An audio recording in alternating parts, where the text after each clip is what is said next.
everybody, welcome back to this. I'm your host, Shauna Griffiths, and today's episode is really special for lots of reasons. It is kicking off the third season of this platform, where I'm making an announcement that we have officially partnered with 6 to 8 Digital to help to fuel the platform, so that's pretty exciting. And I want to thank our founding partners, Felicia, Hall, Allen Associates, and CMD Agency. And as always, this platform today is about real talk with real leaders who are committed to creating positive impact and evolving themselves and others. And so again, I'm like trying to rein in my excitement here. Eric Perugini and Petey are joining us this morning. So Eric and I have known each other for years, going back to when we were working at the Nets together. He is now the Chief Commercial Officer for NBA Lab. So we'll get into detail about that. But we're going to start, as I always do in these episodes, is to give you all a bit of context. So Eric was in the partnership marketing area, and I was in the marketing area of the Nets. New Jersey Nets, now the Brooklyn Nets. And we'll get into some funny stories about that. But, you know, Eric, you've taken yourself from that role in lots of years to the role you have now at MBA Lab. So I'd love for you to just tell us a bit about yourself and what you're doing in your current seat. Absolutely. Well, first off, Shauna, thank you for having me. I've seen a ton of your episodes to this point. So I'm hopeful that I can carry the torch as your previous guests have done. But so, you know, I was one of those few, I think, that knew early on that I wanted to work in sports, and I pursued a career to get me there. So all the way back from the jump, I mean, I went to Seton Hall University in New Jersey, and I actually studied sports administration and management. So, you know, that was kind of where I got my start in this space. And then early on, just realized, look, you have to do some internships and network and really meet people to break in. And that's what I did at the New Jersey Nets, which is where you and I crossed paths. And I think I was there just a bit before you. I know we worked for a few seasons together. I think I may have predated you by about 2 seasons or so. And, you know, really fun time at the Nets, and got to see the Jason Kidd era and a really, really exciting team. As they were, you know, peaking. And unfortunately, we came a little short of that NBA championship, but unbelievable experience just the same. And like, as you mentioned, I was in the partnership marketing team, so working with a lot of partners in that realm.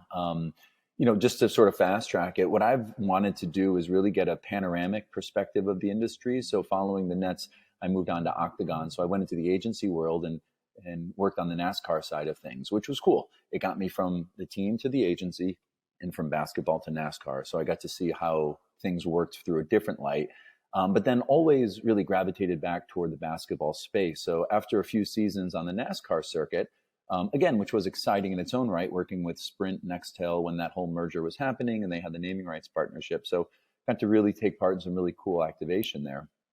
I just always got drawn back to the basketball, and I worked at the NBA League office for a few seasons, came back up to New York and worked at the league office, which, you know, everything happens for a reason, because it truly prepared me for the role that I currently have right now. But between the NBA and my current role, there was about a 10-year window where I really fell into the sweet spot for my personal interest and passion, which was the startup world. So I got in from the NBA into a company called New Lion, which actually was previously owned by the late Charles Wong, who also owned the New York Islanders.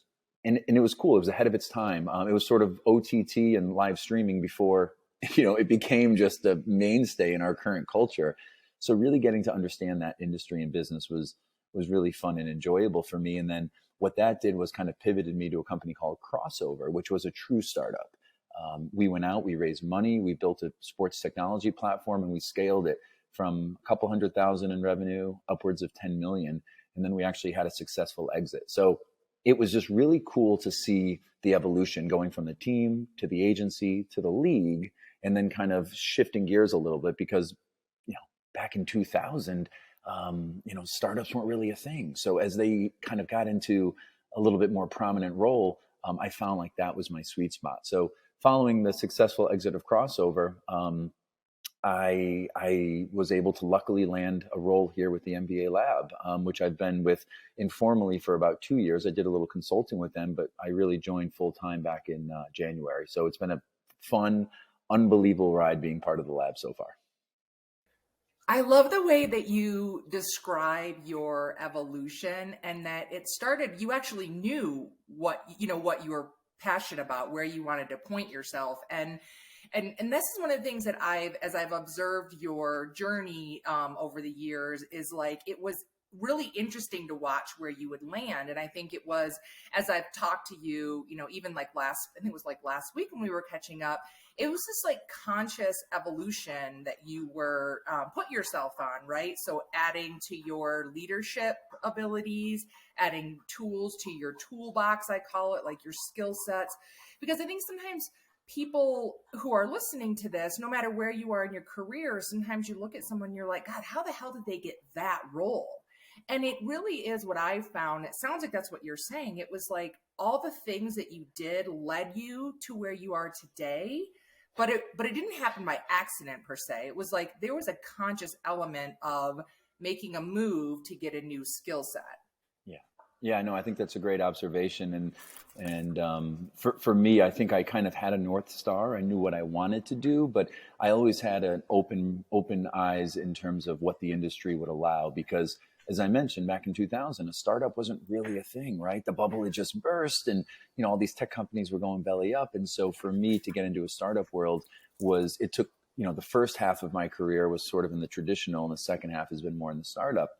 And it's been so fulfilling because I've gotten to merge the two things that I truly enjoy and have I think, found personal fulfillment, but then also business success in, which is applying that startup mentality of whether it's bootstrapping, handling multiple jobs, facilitating the growth, and just building a culture, like just contributing. And as much as I liked the first part of my career, I knew that I wanted to be a little bit more entrepreneurial. And so I think it just comes back to continuing to look for that passion and not, I don't want to say settling, but not taking the status quo as a given, knowing that you can kind of find that niche. And I believe with the MBA Lab, which I'm so thrilled to be part of, I think I found that, and we're really starting to hit our stride, which is fun. That's awesome. That's awesome. So actually, that's a good segue to give the audience some context for MBA Lab. Like what is it that you're doing, and what is it that you're focusing on, especially in your role as Chief Commercial Officer? Absolutely. Yeah. It's funny. I pride myself of trying to read the trades and, social media and sports business and all these different, and I never knew the lab existed. Prior to about 2.5, 3 years ago, a mutual friend had made an introduction on my behalf. Again, networking, relationships, people connecting dots. And so I was able to meet, really there's 3 co-founders of the MBA Lab. My partner, who's actually sitting to the left of me, Billy Kidd, also Haley Fickett and Bill Fickett, both located down in Naples, Florida. So I'm actually up here in Connecticut, in Bridgeport. We have a gallery, which I'll kind of show you around a little bit. And over my shoulder, you'll see one of our paintings on the backboard there. But the lab was started in 2016 really to facilitate kind of product expansion for the MBA's global licensing group. What the MBA Lab is, it's a standalone entity. It's a separate company of the MBA, but work hand in hand with the MBA very closely. And essentially the lab is a disruptive research and development incubator focused on things like innovative design, we call imaginative concepts, and strategic partnerships. So we will bring companies into the lab who are looking for a license, looking to license MBA IP or player IP. And we have relationships with both the Players Association and the league. And so what we can do is we can grant sub-licensing agreements to these companies to use the product, which ultimately grows the MBA brand and creates revenue for our business through a royalty setup. So what we do is when we license a company, we call it an experiment. So that contract in layman's terms, but experiment as we refer to it, is really a way that we kind of have a joint go-to-market strategy where we learn from the company what's their infrastructure and capabilities, their marketing plan, their distribution, current and their aspiring distribution channels. How do we help them get there? So it's not just a license to go out and do what they want. I mean, we try to hold their hand, and some require more hand holding than others. Some companies come to us and and are a little bit more established in terms of their infrastructure, their relationships with factories and shipping, understanding the market. And some are, green, some are new. And those are fun too, because we call those like the diamonds in the rough. Those are the ones that we think really have some high potential. But, the thing, Shauna, is that we don't we don't implement a minimum guarantee.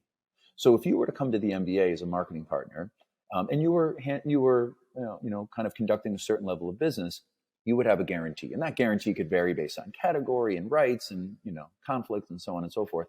We strip that away. So we're very simple in terms of our barrier to entry. Now, that doesn't mean everybody gets a license. I mean, what we really do is we focus on kind of three pillars when we look at the criteria for who would command a license. The first is creativity. You have to do something different.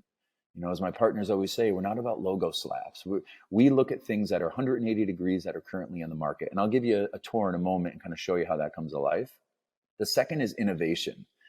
Are you taking a product that exists in the market and are you innovating on it? Again, I'll give you an example of a product over my shoulder that's done that. And the third, which we always look at as the easiest, would be invention. If you've invented a product that is patented and no other company has it, that's a complete differentiator for you. And we would love to have you in our portfolio. And what we do is really give these companies the ability to go out, use MBA IP. It's white space. It's areas that may not be already satisfied by current marketing partners at the MBA. And the last thing I'll say is right now, roughly about 40, I think we're just under 40 licensees at the moment. Over half of those, most of them, I would say 95% or more, are small businesses. But out of that 40, over half are minority-owned businesses, female, Black and brown-owned businesses. And that is, for us, completely fulfilling, because we don't just want to give licenses away based on the color of your skin, but we love the fact that we can bring in companies that just not necessarily at that level to go to the MBA, but we can empower them here. And then the last thing I'll kind of wrap up on this is we then get to graduate them. So we incubate them, we help them, we allow them to scale, we open doors for them. And then as they increase their sales, then they graduate to a full-fledged MBA license. So we really are that incubator, and we take such pride in that, working with our partners. That's awesome. I love that part where you touched on the impact that you're making. And we'll get to that in a minute, because there's a bit more of a story to tell there, which I think is, again, it really kind of just caught my attention when we first spoke. But the part that I think is, you gave us an idea of who you are for, like what types of companies that you are for. Give us an idea, and I think I know, because you said, like, we're not just logo slaps type thing, right? But give us an idea of who you're not for. Sure.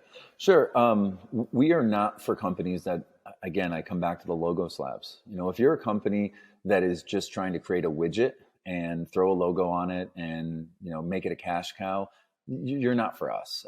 Look, money is great and revenue makes things grow, and that's wonderful. But we are rooted in those three principles of creativity, innovation, and invention. So for us, we want people that are entrepreneurial, that are doing things different, that are thinking outside of the box. I'll give you an example, and I'll show it in a moment here, is we have a brand called Hyperfly. Hyperfly is a really progressive apparel brand that has taken MBA logos and actually translated them into various languages. They're working on Filipino right now, but Mandarin, Katakana, they've done different languages within the logos.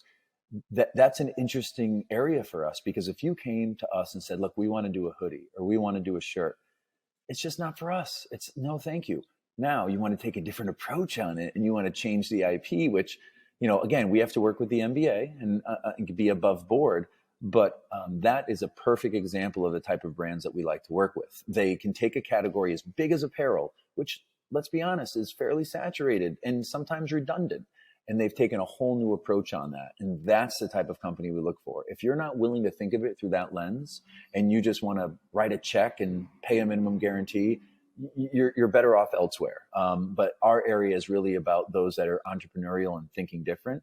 We have companies where people have ideas and we've told them that's a great idea, but you have to build a business around it. So we're not for the people who just have an idea. We're kind of in that middle spot where if you have an idea and you're putting together your business model, we'd love to engage with you. And maybe now's not the right time, but we always say we're all ears all the time. So we will engage with people, and then we'll come back to them maybe 6 months or a year later when they're a bit further in their journey and we're set up for success. So you kind of have to be in that sweet spot, not too big, not too small, right? Who's that? Goldilocks with the porridge is like one of those.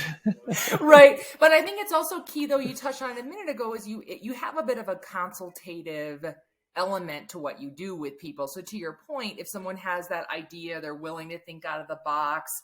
It sounds like, again, you said that you're actually helping to graduate them. So I think that's good for people as they're listening to really think about it as consultative in nature. Sorry.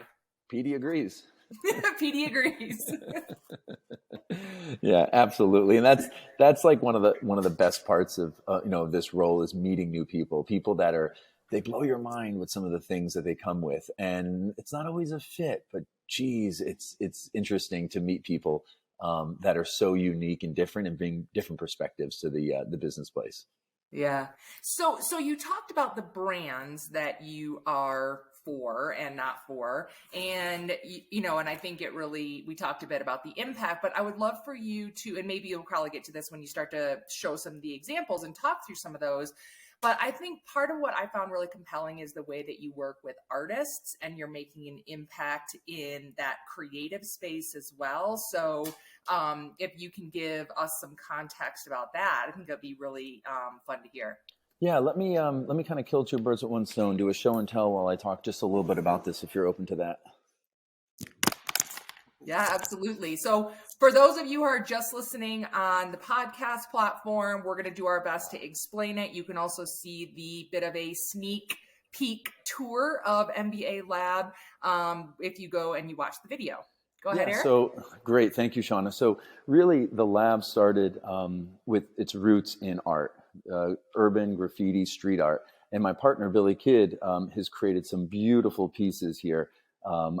This is actually game use court. So I'm going to talk a little bit about MBA Reclaimed, which is our game use program here in a moment. But he creates some pieces, but then also works with various artists in a community to create pieces. So these are actually on the 2011 All-Star Court, where the late Kobe Bryant had won MVP. So these are really fun and awesome pieces of art here. And so the way that the lab kind of started was going back to 2011 when that All-Star Court was available. One of the senior executives at the NBA was actually kind enough to provide that court to the MBA Lab to start working on. So they've been working with art in various forms, really from the jump. And it's been so fun to kind of see how, and for those of you listening, apologies, but this is kind of our Hyperfly brand right here, which is the logo translation. But so we've been able to work with really fun artists. And some of these activations are done at MBA events, things like All-Star Games. We're actually going to Abu Dhabi in a week and on Sunday to do an art installation there, a live art mosaic of Shaquille O'Neal. So he is an ambassador to the games. And so what we're going to be doing is putting together a mural made of 6,400 pieces of the NBA bubble court from the restart down in Orlando, Florida in 2020 after the pandemic shut the season down. And so we're putting together a really fun mosaic there. Now, there was one done for MGM Grand a few years back that was 10 by 10. This one will be a little bit smaller, about 5 by 5. But it's so fun to kind of take these things and bring them to life, because not only is it a fun mural that we'll be gifting then to the folks in Abu Dhabi who are helping arranging the games, but also it's fun to incorporate the court.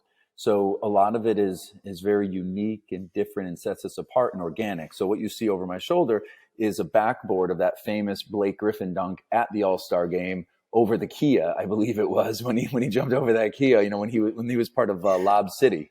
Totally. Right? I remember that when you were talking about it, I was like, didn't he jump over? Yeah. And so art is really like in everything, woven into everything we do. When we think about a lot of the products that we work with, going back to not doing logo slaps, is a canvas. And how does that canvas apply the artwork? So it can be, something really fun and creative, such as a backboard or a piece of court, But art can also be creating, like this table that I'm talking to you on right now is an 8x4 conference table made from the All-Star Court of 2011. So it is about incorporating it in kind of the traditional way you would see art, if you want to use that term, but also in a little bit more of an organic way by creating a table that has a star and part of the NBA logo man for like more of an interpretation of art. And so we do these activations all the time. So art is absolutely kind of woven into the fabric of who the MBA Lab is. And again, that can be with my partner, Billy. It can also be with a community of artists. When we talk with teams, we engage with artists in their community. So look, the Brooklyn theme of that borough is going to be markedly different than what you see maybe in Oklahoma City or in LA or Phoenix. And so we try to work with local artists to kind of capture the essence of that city and what the team is and put it forth. So, we love the idea of incorporating art into what we do. And my partners fostered a wonderful community of people that are talented basketball fans and who take different approaches on how the art should look and the way that it comes to life. I love that. And actually, so folks, Eric and I, like I said, we knew each other years ago and had lost touch, but seen each other on LinkedIn and stuff. And actually what brought us back together most recently was the court work that you did with the Bucks, because so Matt Pizarris, who we both worked with at the Nets, is now leading, I don't actually remember his title right now, but he's like leading all of corporate sales. Yeah, well, on the partnership marketing side, exactly, working with their corporate partners, correct. Right. So there was a post about this court program that you did with them. So I would love for you to talk about that a little bit if you can.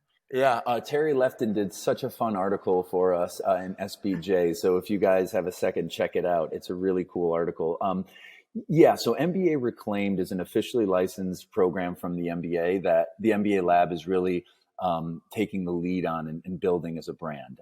As I mentioned, the team prior to my involvement here at the lab started with the 2011 All-Star Court. So they've been working with courts for years. And I do want to make one small point, and I'm going to come back to that question here, is if anybody who's listening, check out the URL. So there was a program done with Dwayne Wade on the court. So it's called Wade ITP, stands for In the Paint, Wade ITP. So Dwayne Wade, actually the team engaged with him to do some player-driven art on the court. So they actually took pieces of the 2011 basketball court and they gave him a basketball with some paint. And as we like to say, he went Jackson Pollock on it and really just went all over the court and had some really fun pieces. And so we're actually trying to bring those pieces, back to from a retail perspective now. But let me kind of go back to the point I made. I just wanted to call that out because that was really where MBA Reclaimed started on an informal basis, unofficial, if you want to call it that basis, with the lab kind of taking it and working with it. So then it became something a little bigger, which we worked with the MBA, and we feel tremendously excited about the growth of what MBA Reclaimed is. So if you just kind of think about it, the moments that happen on a court are player defining, career defining, league, team, brand defining. I mean, these are iconic moments, from championships being won to to records being broken. And so what Reclaim does is we kind of unlock that story. We bring those stories to life. I mean, we like to say that every court has a story, and our mission is to tell that story. So when a court is retired, and maybe it's retired because it's reached its lifespan, or in the Bucks situation, it still had some years left on it, but they had just won their first championship in 50 years. And so we worked with Paz, with Michael Balat and the team there at the Bucks to put together this really fun program where they took the court and we transformed it into things. And so, Shauna, what we've done is we've launched a retail program, and a lot of it is on shop.bucks.com, where they're selling products directly. We do limited edition products, really fun custom packaging, a certificate of authenticity for, those that want to obviously either resell it or just have it as a keepsake. And we've done a retail program with them. We are working right now on a furniture program with them for their executives. We are putting some pieces, installing them in their arena. Their center court logos will be shortly installed in the arena. We've done some really fun corporate branding programs with them to bring things together for their bring things together for their corporate partners, gifts, things like that. Companies like Fiserv, BMO. We've actually done bottle openers for them for corporate partners. So it touches so many fun, unique things. We launched it. I'm going to tell you a really quick story. We launched it with these little tiny cubes. We cut up 10,000 cubes with COAs and certificates of authenticity. And we gave them out as a giveaway on November 20th this past year when they played the Orlando Magic. And when I tell you lines were out the door, they were going on eBay. People were selling them for $75 up to $500 after the game. I mean, it was mind blowing, but it was so such good confirmation that what we were doing, we were onto something. So we couldn't be more excited about like what MBA Reclaimed is, and to the point where now we've taken things and we've created. And apologies for those of you that are listening, but we've created things like authentic mini courts.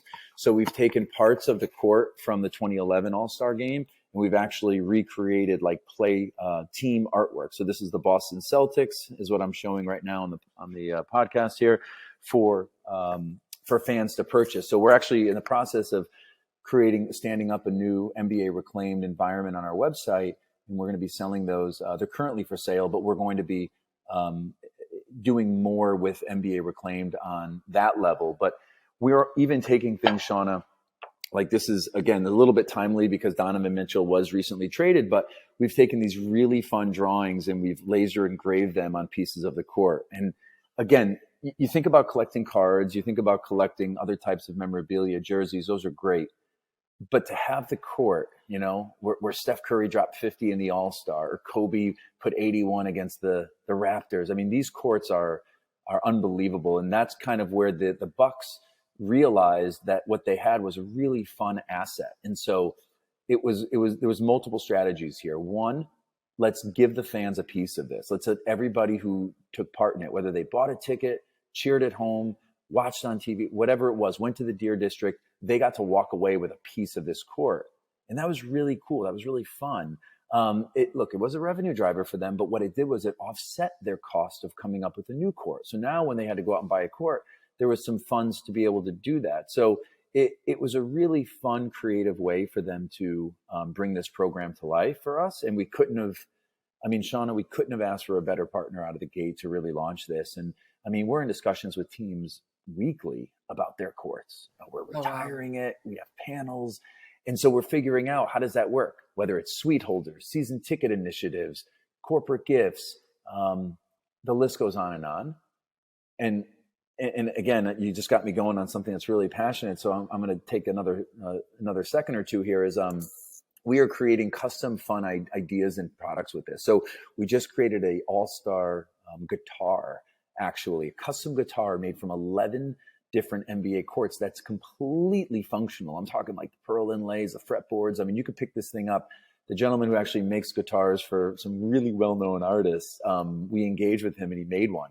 So we actually partnered with Turner Sports back during All-Star, and we made one for the Rock and Roll Hall of Fame, which was in Cleveland last year's All-Star game.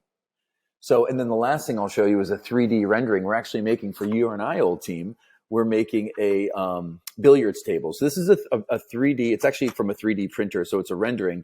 But we took 4 panels of the Nets inaugural court for Brooklyn was comprised to make this really fun table, which obviously has something iconic holding it up, which is the Brooklyn Bridge. Right. And then it's again a very high level quality table. So the ideas are endless, from wearables like cufflinks and brooch pins and bow ties to display items. I mean, I go on and on, but you really tapped into something fun that's a passion for us, because we just think it is such a great way to work with fans and kind of empower them to own a piece of history.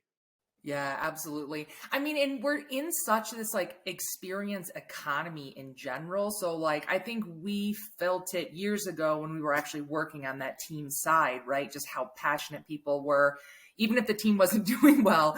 But then to take it to this level where you're actually putting that experience in their hands as a takeaway, I can really see why they would get fired up, but also why you are. Because I mean, even as you're saying it, I feel excitement. I still have things that were like from our time at the Nets in different pockets of my house where, I pick up, and, that was my version of, having that experience in my hand so many years later. So that's great. But it actually also, as you were talking about it, it brought me back to the start of this conversation when we were talking about like where you wanted to go with your career, because hoping that it's not lost on anybody who's listening, the amount of dot connecting you're doing in your daily life. And you started in a pretty traditional role, and you have, added so many experiences and skills and tools to your, again, like your toolbox. So now as you're talking about it, it's like,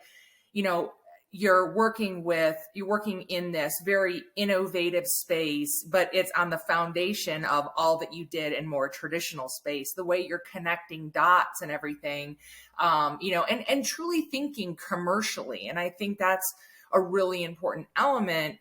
Even when you gave the description of how it worked, like for the Bucks, they were able to offset costs by doing this to be able to get a new court. So, again, I just pausing so that the audience, as you're listening, I think these are really important elements of the role that you have and how you've evolved yourself in your career.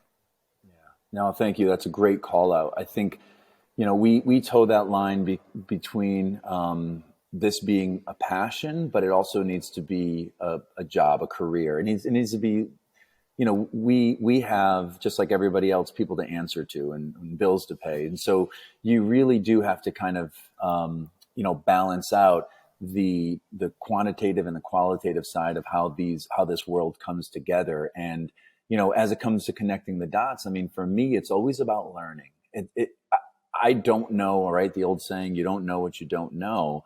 And I've learned so much, even in my current role, that I walked in with a background of experience, but my partners walked in with other experiences. And in that, what I call the Venn diagram, we overlap in areas, but then we also complement each other in other areas. And it's a fine line. If we like a product, that's great. But if, the market there's not an appetite for that product, or it's priced out, or, we have to make hard decisions. And sometimes we make those decisions easier. I'll give you an example. There was a woman who's starting a balloon company, Superstar Balloons, African-American woman, former basketball player out of Atlanta, named Tamisha. And she's wonderful, but she is green. She doesn't have the background or the track record necessarily to get in this space. And there's a lot of moving parts. And so instead of looking at that and saying, come back in 6 months or a year, what we did was we looked at it through the lens of how can we help her, and how can we, move her along in this journey where she can be successful, but we can be successful. So we're going to hitch our wagon to that horse and know that we can help her. So maybe she handles some of the infrastructure, the marketing, the production, but we can open doors for MBA teams to talk with her. My partner, Billy, has done a great job to bring artwork together. So some of this caricature artwork, which is another area that the lab is continuing to grow in, is now going to appear on those balloons. And so when we were at Summer League, we had the balloons up there. When we went to the MBA offices for our meetings, we walked in, you betcha, with a whole bunch of balloons. Kind of got yelled at because apparently you're not supposed to have helium in the building, but I digress. We did it anyway. And so we are in that world of, like, we like the idea, if we like the person and we can help you, yes, it has to be commercially viable, no doubt. But we're going to do our best to try to find a viable pathway to get there. And if we can get there together and you're willing to come along with that journey, we're going to go with you. And we're going to give you the best we can if you reciprocate that energy and passion. And those are the type of people that we like to work with. Got it. That's so great. I love the way, again, it's just like I keep getting it's kind of flooded with the thoughts about how you connecting dots and operating in this way that, it is always that adding value, finding solutions, creating solutions, but also finding that revenue stream in it. So, yeah. And then the other thing that strikes me is that you have been leading your entire career in very visible, high profile companies. And I, you've taken your leadership role and your evolution as a leader seriously. And so I'm curious, I know you said like always being constantly learning, but I'm curious if there's anything that you can share with us about what's really helped you to be able to continue to strive, continue to succeed, again, and continue to lead people and organizations in such a high profile area of business. Yeah, no, great point. I would say there's a couple things. First, I'm always part of a team. If I have a title and your title is X and mine is Y, that doesn't mean there's a line between us. It means we collaborate. And I've always thought that the ideas of those around me, combined with my own, is where we're going to get the best outcome, regardless if I'm leading a team or part of a team. And I've never looked at hierarchy. I mean, yes, you have a chain of command and there are approvals and processes, but to me, it really comes down to how you interact with your team. I mean, again, I go back to our time at the Nets, right? Look, Jason Kidd would score 10 points a game, but he had a profound impact on that game based on his assists, right? And how getting other people the ball and facilitating. And so I try to make people around me better as much as I hold myself to a standard. And I think that's important because the minute you kind of sit there and you're like, well, this is my title, or I'm above you, or you should do this, that starts to erode the camaraderie and the culture of a team. So regardless of where I fit in the pecking order, I've always tried to be the best version of myself and allow other people to do the same and try to put a lot of those concepts together. And it doesn't have to be my idea. I like it when people around me do well because it's kind of a reflection on me, but the team. And so it's not about who has the idea. It's about everybody getting behind it. And I think collaboration is so critical, in my humble opinion. I think the other thing, and I'd say is, I started as an intern, and that helped me because I went from kind of the bottom to pecking up little by little. And so I didn't just insert myself at a level and say, okay, here I am. So I get to see things through the eyes of other people. So when I talk to an intern, it's, well, this is why you should do this job. This is how it helps us. This is what the ask is. This is what the deadline is. And so it's helped me to be a better leader by knowing that if I was on the other end of that conversation, how would I interpret it? And I think that's a critical thing. And honestly, I think to me, it was, you're only you in the plural are going to be happy in a role that is fulfilling to you and what's important to you. So if I am in a position where I don't love my job, I still do it, and I do it as best as I can. But you're just there's an inherent ceiling. So I urge people, and I know it's hard, right? You have obligations and bills and responsibilities, but I urge people to kind of continue to look for what it is that drives them and go after it, because that's where you're going to find the best version of yourself. I mean, yeah, I could have worked somewhere else and I could have done something else, and I think I would have been fine, great.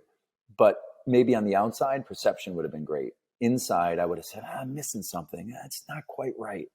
And so it clicks into place when you find that right situation. And that's, to me, what I would tell people to continue to look for is, even if you're 75% there, how do you close the gap on that other 25%? I mean, look, I was at the MBA. I went away and came to come back. So it really does come full circle. And I would tell people the same thing. So if I was 75% happy at the MBA, being at the MBA Lab really merges the entrepreneurial component with the MBA component in the business. And now I'm up to the 100%. So it's not easy to achieve, and it took me a lot of years to get here, but that's the stuff that I would at least, to answer your question and address that, that's kind of how I would look at this from a kind of a leadership and sort of bettering yourself perspective.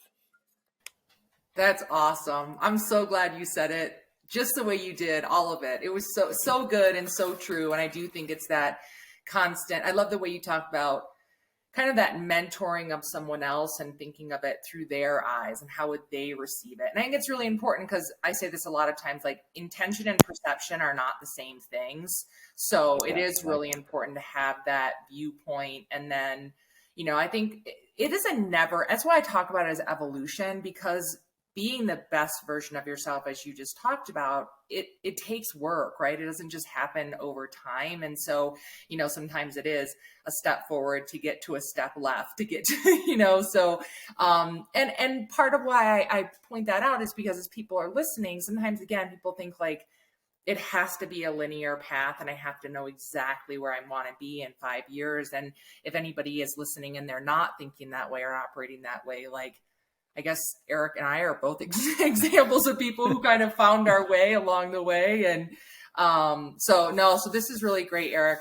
So I always wrap up these episodes by asking people if they had one or two takeaways that they want to make sure that the audience has from the episode. So we talked about your business, who you're for, who you're not for. We talked a bit about, leadership and evolution. But if there's anybody, again, who you're like, if there's one or two things to take away from your episode, what would those things be? Yeah. I think great question. So I'd say is I like the word hustle, hustle in what you do, but also, when I was coming to the lab, I actually had a job, another position, and I was working with the lab kind of in the background. And I did that because I wanted to make an investment into this opportunity. And I knew that we would eventually, or hoped we would eventually dovetail together. And so if I had just said, you know what, I either need to be all in or all out, I would have drawn a line in the sand that I found myself on the wrong side of. So I hustled. I would work nights or weekends. I would help out here and there. I mean, and I only say that is because I'm north of 40, so we'll leave it at that. You're never too old to hustle. Yeah. Like, you're not. It's not like, hey, I'm 32, I'm past this phase of my life. Like, no, you're not. You're not better than that. If you want something, go out and get it. It's right there, sitting in front of you. So I would just tell people that you have to continue to have that hunger, that fire, that desire, whatever it is, whatever you're drawn to. Don't suppress it. Don't dismiss it. I think a lot of people think I'm too late or that ship has sailed. That couldn't be farther from the truth. And I think people need to really take a hard look in the mirror when they think that way and realize, well, I do have that idea. Let me start to, because we say that yes is a great answer and no is the next best answer. You know what the third one is? I don't know. And I don't want that answer. If something fails, then fine. Put it in the no column. If something's great, put it in the yes.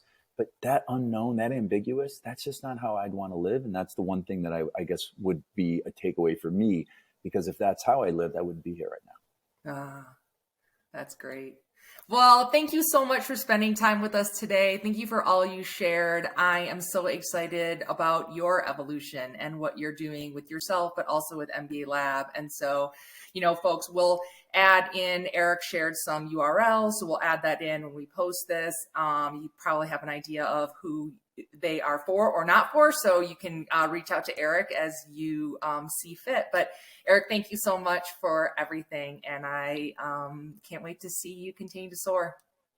Shauna, thank you. Thank you for the platform, for the opportunity, for what you're doing. I've seen most of your episodes and I have a few I have to go back and watch, but continue to do what you're doing. And this is wonderful. Thank you for having me on. I really appreciate you making the time. Yeah, thanks so much. Okay, have a great day, everybody.